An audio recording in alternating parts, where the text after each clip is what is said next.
Hello students, स्वागत है आप सभी का आपके अपने YouTube channel Prince food education में। आज की क्लास में हम आपको बीएड थर्ड सेमेस्टर के पेपर फर्स्ट शैक्षिक नेतृत्व एवं प्रबंधन के क्वेश्चन आंसर का पार्ट 3 कराएंगे।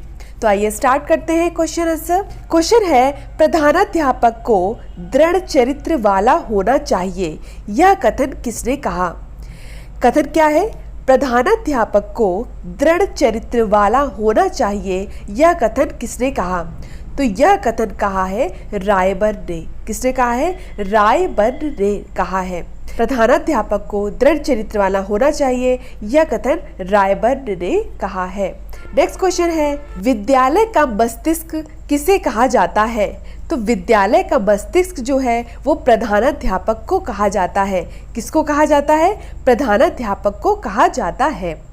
विद्यालय का नाड़ी तंत्र किसे कहा जाता है? विद्यालय का जो नाड़ी तंत्र है वह अध्यापक को कहा जाता है। हमने क्या पढ़ा कि जो विद्यालय का मस्तिष्क है वह किसे कहा जाता है? प्रधानाध्यापक को विद्यालय का मस्तिष्क कहते हैं। और विद्यालय का नाड़ी तंत्र किसे कहा जाता है? विद्यालय का नाड़ी तंत्र जो है वो अध्यापक को कहा जाता है। किसको कहा जाता है? अध्यापक को कहा जाता है। नेक्स्ट क्वेश्चन है, उत्तम प्रकार का पुस्तकालय उत्तम विद्यालय की पहचान है। कि उत्तम प्रकार का पुस्तकालय, कि जिस विद्यालय में उत्तम प्रकार का पुस्तकालय होगा वो विद्यालय भी क्या होगा? उत्तम होगा। यह कथन किसका है? पिट्समैन का कथन है। किसका कथन है? पिट्समैन का कथन है। देखिए, हमने पहले पढ़ा कि जो प्रधानाध्यापक है उसको दृढ़ चरित्र वाला होना चाहिए। यह कथन किसने कहा है? रायबर्न ने कहा है। ठीक है। विद्यालय का मस्तिष्क किसे कहा जाता है? प्रधानाध्यापक को विद्यालय का मस्तिष्क कहा जाता है। नेक्स्ट पॉइंट पढ़ा कि विद्यालय का जो नाड़ी तंत्र है वह किसे कहा जाता है? अध्यापक को विद्यालय का नाड़ी तंत्र कहते हैं। फिर हमने क्या पढ़ा कि उत्तम प्रकार का पुस्तकालय उत्तम विद्यालय की पहचान है। यह कथन किसका है? पिट्समैन का यह कथन है। नेक्स्ट क्वेश्चन है, शैक्षिक प्रबंधन में नियोजन के जनक कौन है? लूथर गुलिक जो है वो शैक्षिक प्रबंधन में नियोजन के जनक है। और जो लूथर गुलिक है उन्हें विशिष्ट कार्यों के जनक कहा जाता है, के रूप में जाना जाता है। विशिष्ट कार्यों के जनक के रूप में जाना जाता है। और यह किसके हैं? शैक्षिक प्रबंधन में नियोजन के जनक हैं। ठीक है। और इन्होंने क्या दिया है? इन्होंने 7 कार्य दिए हैं। कौन सा कार्य दिया है? पोस्ट कार्य दिया है। POSTCOR दिया है। तो सबसे पहले हमने पढ़ा शैक्षिक प्रबंधन में नियोजन के जनक जो है वो लूथर गुलिक हैं और इनको विशिष्ट कार्यों के जनक के रूप में कहा जाता है, विशिष्ट कार्यों के जनक के रूप में जाना जाता है। इन्होंने 7 कार्य दिए हैं। किस रूप में दिए हैं?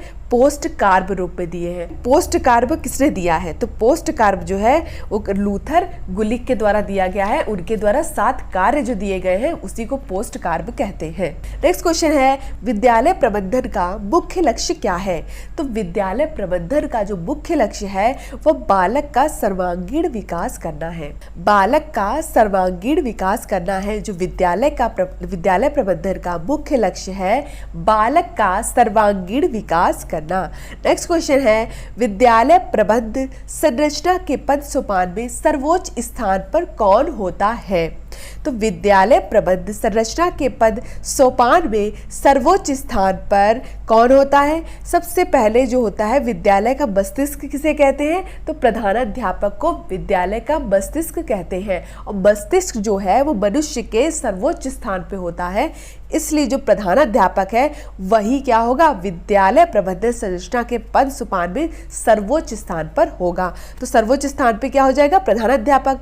क्योंकि जो मनुष्य के शरीर के में सबसे सर्वोच्च स्थान पे मस्तिष्क होता है और विद्यालय के मस्तिष्क को प्रधानाध्यापक कहते हैं, इसलिए विद्यालय प्रबंध संरचना के पद में सोपान में सर्वोच्च स्थान पर प्रधानाध्यापक होगा। और नाड़ी तंत्र जो अध्यापक होता है वो नाड़ी तंत्र होता है। तो क्या होता है? अध्यापक जो होता है विद्यालय का नाड़ी तंत्र होता है। तो अध्यापक क्या आ जाएगा? बीच में आ जाएगा। और फिर इसके बाद क्या हो जाएंगे? बच्चे आ जाएंगे। ठीक है। तो सर्वोच्च पद पर कौन होता है? प्रधानाध्यापक होता है। नेक्स्ट नेक्स्ट क्वेश्चन है, शैक्षिक प्रबंधन वह कार्य है जो किसी प्रबंधक को करना पड़ता है। यह कथन किसका है? प्रोफेसर एलन का कथन है। किसका कथन है? Professor Elon. प्रोफेसर एलन ने कहा है कि शैक्षिक प्रबंधन वह कार्य है जो किसी प्रबंधक को करना पड़ता है। जो प्रबंधक है उसको करना पड़ता है, वही क्या है? शैक्षिक प्रबंधन का कार्य है। तो यह कथन किसका है? प्रोफेसर एलन का कथन है। नेक्स्ट क्वेश्चन है, आधुनिक शिक्षा प्रणाली का जनक किसे कहते हैं? तो आधुनिक शिक्षा प्रणाली का जनक राजा राम मोहन राय को कहते हैं। अगर बोला जाए आधुनिक शिक्षा प्रणाली का जनक किसे कहते हैं, तो राजा राम मोहन रॉय को। नेक्स्ट क्वेश्चन है, किस चार्टर एक्ट में यह कहा गया था कि ईस्ट इंडिया कंपनी प्रतिवर्ष भारत में 1 लाख रुपए भारत के लोगों की शिक्षा पर खर्च करेगी? कि जो ईस्ट इंडिया कंपनी है वो प्रतिवर्ष भारत में 1 लाख रुपए भारत के लोगों की जो शिक्षा है उस पर खर्च करेगी, वो किस चार्टर एक्ट में कहा गया? तो जो 1813 का चार्टर एक्ट आया था उसमें कहा गया था कि जो ईस्ट इंडिया कंपनी है वो प्रतिवर्ष मतलब प्रत्येक वर्ष भारत में 1 लाख रुपए जो भारत की जो शिक्षा है, शिक्षा व्यवस्था है, उस पर 1 लाख प्रतिवर्ष खर्च करेगी। 1813 के चार्टर एक्ट में कहा गया। नेक्स्ट क्वेश्चन है, प्राथमिक शिक्षा निदेशालय तथा माध्यमिक शिक्षा निदेशालय का विभाजन कब हुआ? तो प्राथमिक शिक्षा निदेशालय तथा माध्यमिक शिक्षा निदेशालय का जो विभाजन था 1997 को हुआ। कब हुआ? 1997 को हुआ। अब इसके बारे में जान लेते हैं। तो प्राथमिक शिक्षा निदेशालय तथा माध्यमिक शिक्षा निदेशालय का जो गठन हुआ था, देखिए आपसे क्वेश्चन पूछा गया है कि विभाजन कब हुआ, तो जो विभाजन था वो 1997 में हुआ। कब हुआ? 1997 में हुआ। और प्राथमिक शिक्षा निदेशालय तथा माध्यमिक शिक्षा निदेशालय का गठन कब हुआ था? तो गठन जो हुआ था वो 1950 में हुआ था। कब हुआ था? 1950 में हुआ था। और कहाँ पर हुआ था? बीकानेर में हुआ था। कहाँ पर हुआ था? बीकानेर में 1950 में प्राथमिक शिक्षा निदेशालय तथा माध्यमिक शिक्षा निदेशालय का गठन हुआ था। और क्या हुआ? इनका जो विभाजन हुआ वो 1997 में हुआ। कब हुआ? 1997 में इनका विभाजन हो गया। इन्होंने जो अपना कार्यभार है वो कब संभाला? 1998 को संभाला। ठीक है, तो इनका विभाजन कब हुआ? 1997 को हुआ। और इनका जो गठन हुआ था वो 1950 में बीकानेर में हुआ था। नेक्स्ट क्वेश्चन है, राष्ट्रीय स्तर का शिक्षा के क्षेत्र में सर्वोच्च संगठन है। जो राष्ट्रीय स्तर है उसका शिक्षा के क्षेत्र में सर्वोच्च संगठन है किसका? MHRD, जिसे क्या कहते हैं? मानव संसाधन विकास मंत्रालय। क्या कहते हैं? मानव संसाधन विकास मंत्रालय कहते हैं MHRD को। ठीक है, नेक्स्ट क्वेश्चन है, भारत में शैक्षिक प्रशासन के कितने स्तर हैं? भारत में शैक्षिक प्रशासन के कितने स्तर हैं? तो भारत में शैक्षिक प्रशासन के 3 स्तर बताए गए हैं। कितने स्तर हैं? 3 स्तर हैं। पहला है राष्ट्रीय स्तर, दूसरा है राज्य स्तर और तीसरा है स्थानीय स्तर। पहला क्या है? राष्ट्रीय स्तर है, दूसरा है राज्य स्तर, तीसरा है स्थानीय स्तर। तो इस प्रकार हमने जाना कि जो भारत में शैक्षिक प्रशासन है उसके कितने स्तर हैं? 3 स्तर हैं। नेक्स्ट क्वेश्चन है, भारत का भविष्य उसकी कक्षाओं में निर्मित हो रहा है। मतलब क्या है कि कक्षाओं में जो वातावरण उपलब्ध कराया जाता है, जो जानकारी दी जाती है, तो उसके माध्यम से कहा जा रहा है कि जो भारत का भविष्य जो है वो कक्षाएं तय करेगी कि जो कक्षाओं में जो ज्ञान दिया जाता है बच्चों को, बच्चे उसको कितना ग्रहण कर रहे हैं, कितना ज्ञान उसको शिक्षकों द्वारा मिल रहा है, वह कक्षा ही तय करेगी कि भारत का जो भविष्य है वो क्या होगा। तो किसने कहा है कि भारत का जो भविष्य है वह उसकी कक्षाओं में निर्मित हो रहा है? तो यह कथन है कोठारी आयोग का। कोठारी आयोग कब आया था? 1964 से 65 में आया था और दौलत सिंह कोठारी की अध्यक्षता में आया था। किसकी अध्यक्षता में आया था? दौलत सिंह कोठारी की अध्यक्षता में आया था। नेक्स्ट क्वेश्चन है, शिक्षा के प्रबंधन हेतु पंचायत स्तर पर किस कार्यालय की स्थापना की गई?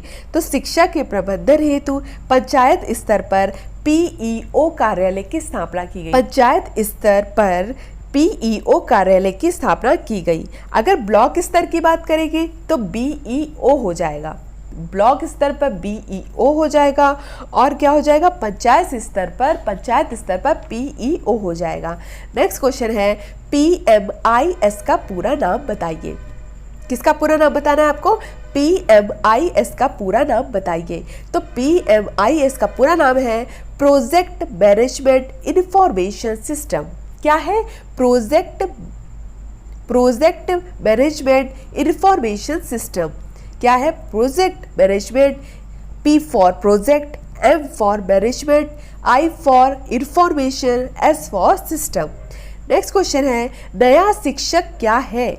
तो नया शिक्षक जो है वो एक पत्रिका है जो कि त्रैमासिक है, मतलब 3 महीनों में एक बार आती थी। तो एक पत्रिका है, नया शिक्षक क्या है, एक पत्रिका है। नेक्स्ट क्वेश्चन है राजीव गांधी के नेतृत्व में किस शिक्षा नीति का निर्माण हुआ। तो राजीव गांधी के नेतृत्व में किस शिक्षा नीति का निर्माण हुआ। तो किस शिक्षा नीति का निर्माण हुआ था, राष्ट्रीय शिक्षा नीति का निर्माण हुआ था। राजीव गांधी के नेतृत्व में किस शिक्षा नीति का निर्माण हुआ था, राष्ट्रीय शिक्षा नीति।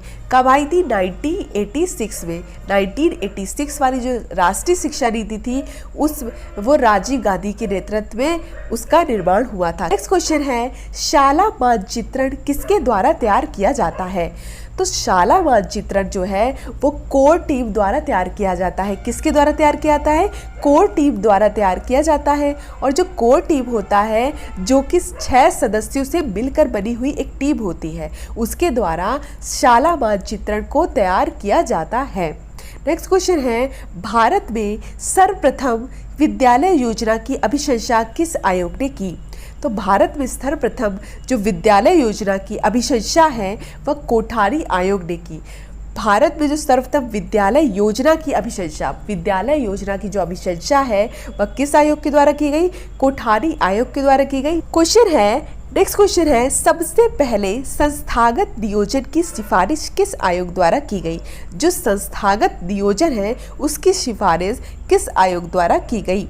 तो सबसे पहले संस्थागत नियोजन की सिफारिश जो है वो बुदालियर आयोग द्वारा की गई। और बुदालियर आयोग कब आया था, 1952 से 53 के मध्य आया था। कब आया था, 1952 से 53 के मध्य आया था। और उन्होंने बताया कि संस्था की एक रूपरेखा होनी चाहिए जिसमें भौतिक व मानवीय संसाधन का कैसे उपयोग किया जाए। तो फिर से पढ़ लेते हैं कि सबसे पहले संस्थागत नियोजन की जो सिफारिश थी वह किसके द्वारा की गई, वह की गई बुदालियर आयोग के द्वारा। बुदालियर आयोग जो था वो कब आया था, 1952 से 53 के मध्य आया था। और उन्होंने बताया था कि संस्था की एक रूपरेखा होनी चाहिए जिसमें भौतिक व मानवीय संसाधन का कैसे उपयोग किया जाए यह बताया गया। तो इस तरह से हमने कुछ महत्वपूर्ण क्वेश्चन आंसर किए। अब नेक्स्ट क्लास में हम नेक्स्ट टॉपिक पढ़ेंगे। ठीक है, धन्यवाद। मिलते हैं अपनी नेक्स्ट वीडियो में।